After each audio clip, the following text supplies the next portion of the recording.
кара суулук эле мына Райым Матраимовдордун кланы боюнча.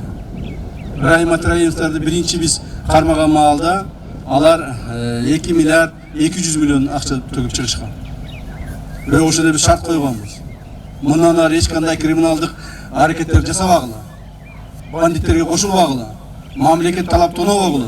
Таможняга жарым шакта жакындабайсың деп туруп мына мен өзүм личный шарт койгом. Макул деп кетишкен. Аны эмне болду? Жарым жыл карадык, 1 жыл карадык. Кайрадан баштап алышты. Кайрадан таможняга отуруп алышты. Кайрадан таможняда кадрлар менен дагы урдай башташты. Мурдагыдан да көп урдайт. Бандиттер менен дос болуп кетишти.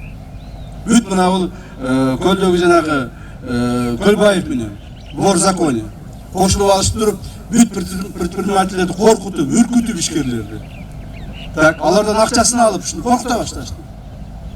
Анан биз чара көргөнгө мажбур болдук да чараны көрдүк. Ошондо дагы шарттарды коюп, адамгерчилик кылып, ай, качпагыла, үркпөгүлө, мына, пожалуйста, мына ушул акчаны төлөйсүн, жакындабайсың деп шарт койгонбуз. Жок, ага да көнбөдү. Акыры анан качып кеткен жерден бир туугандар менен кошо Бакудан кармап келди. Билесиздер анын баардыгын, 4-өн тең. 4 бир тууган менен кошо. Агасы мына иштен кетти. Матраев менен байланыштуу таможняда иштеген, чогуу жүргөн, чогуу бизнес кылгандардын баардыгын парламентте тазаладык. Мамлекеттик органдардан баардыгын тазалап атабыз, бирок дагы деле бар. Бул жерде аким катуу иштеш керек. Губернатор катуу иштеш керек. Силер бизге предложение беришиңер керек. Муну бул адам связанный деп. Эч ким сактап кала албайт. Мына азыр бүгүнкү күндө Райым Матраимовдун мойнуна 200 миллион доллар илинген. 200 миллион доллар. Бул деген канча миллиард сом? 20 миллиард сомго чейин жакыныраак, 19 миллиард ушундай.